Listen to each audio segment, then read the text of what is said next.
क्या शेयर बाजार में गिरावट का दौर अभी खत्म नहीं हुआ है? क्या निफ्टी एक बार फिर रिकवरी करेगा या फिर आने वाले दिनों में और दबाव देखने को मिल सकता है? देखिए, सबसे बड़ा सवाल ये है कि इस हफ्ते बाजार की चाल आखिर किन फैक्टर्स से तय होगी।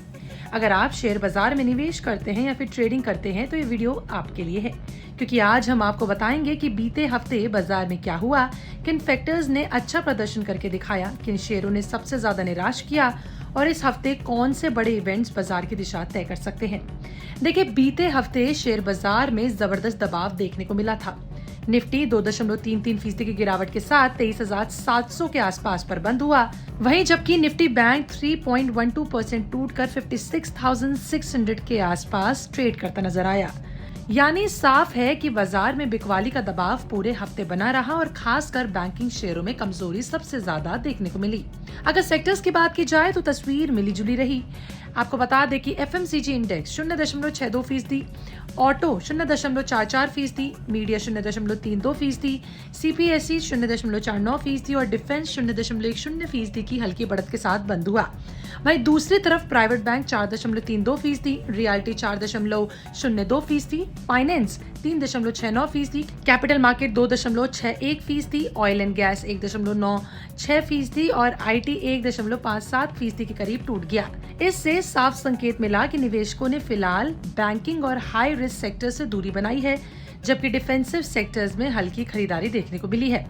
अब बात करते हैं उन शेयरों की जिन्होंने पूरे हफ्ते सबसे ज्यादा चर्चा बटोरी। बजाज ऑटो 6.33% की तेजी के साथ निफ्टी का सबसे बड़ा गेनर रहा। इसके अलावा आपको बता दें कि HCL tech 5.49%, power grid 1.89%, NTPC 1.70% और ट्रेंड 1.57% के करीब की बढ़त के साथ बंद हुआ। वहीं दूसरी तरफ बात की जाए तो बड़ा झटका HDFC बैंक को मिला। इसके शेयर ने पूरे हफ्ते में 9.42% के करीब की गिरावट देखी। इसके अलावा आपको बता दें एक्सिस बैंक 7.49%, इन्फोसिस 5.04% और इसके अलावा डॉक्टर रेड्डी 4.73% और इंडिको 4.69% की गिरावट के साथ टॉप लूजर्स में शामिल रहे। अगर मिड कैप शेयरों की बात की जाए तो data pattern 11.90%, फ्लोरोकेम 10.91%, MNM finance 10.26%, RR cable 9.43% और कुरूर वैद्य बैंक 9.41% की शानदार तेजी के साथ बंद हुआ। अब वहीं आपको बता दें कि बंधन बैंक 22.14%,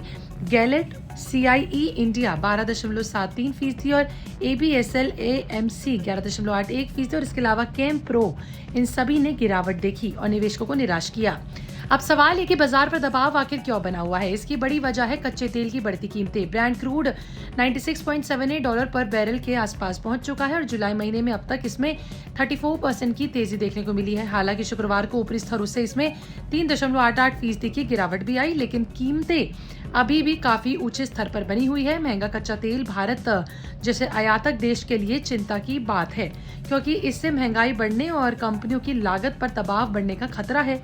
दूसरी बड़ी चिंता विदेशी निवेशकों की लगातार बिकवाली है। सिर्फ शुक्रवार को ही FIIs ने 3,890 करोड़ के आसपास के शेयर बेचे। वहीं जुलाई महीने में अब तक कुल बिकवाली 11,729 करोड़ रुपए के आसपास पहुंच चुकी है। यानी विदेशी निवेशकों का रुख अभी भी भारतीय बाजार के प्रति सतर्क बना हुआ है। अब बात करते हैं आने वाले हफ्ते में बाजार कैसा रह सकता है।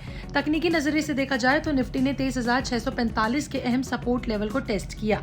इसके साथ ही 8 जून साल 2026 से शुरू हुई तेजी का 60% से ज्यादा रेस्ट्रेमेंट जो है पूरा हो चुका है। इसके अलावा आपको बता दें 23,900 से 23,950 का स्तर निफ्टी के लिए मजबूत रेजिस्टेंस माना जा रहा है। अगर बाजार इस स्तर के ऊपर निकलता है तो रिकवरी देखने को मिलेगी, लेकिन अगर ऐसा नहीं हुआ तो निफ्टी कुछ समय तक 23,600 से 23,950 की रेंज के आसपास कारोबार करता नजर आएगा। यानी कुल मिलाकर देखा जाए तो बाजार फिलहाल ऐसे मोड़ पर खड़ा है जहां पर घरेलू संकेतों से ज्यादा असर ग्लोबल ट्रिगर्स, कच्चे तेल की कीमतें और विदेशी निवेशकों की चाल का दिखने को मिल सकता है। लेकिन ऐसे में निवेशकों के लिए जल्दबाजी से बचना, बड़े इवेंट्स पर नजर रखना और जोखिम को ध्यान में रखते हुए ही निवेश करने का फैसला सबसे समझदारी भरा होगा। अब देखना यह होगा कि क्या निफ्टी 23,900 से 23,950 के स्तर को पार कर पाएगा, नई तेजी की शुरुआत होगी या फिर बाजार पर दबाव कुछ और समय तक बन सकता है। यानी इस हफ्ते की सबसे बड़ी कहानी तो यही होगी। आपका इस पर क्या कहना है, कमेंट करके बताइएगा।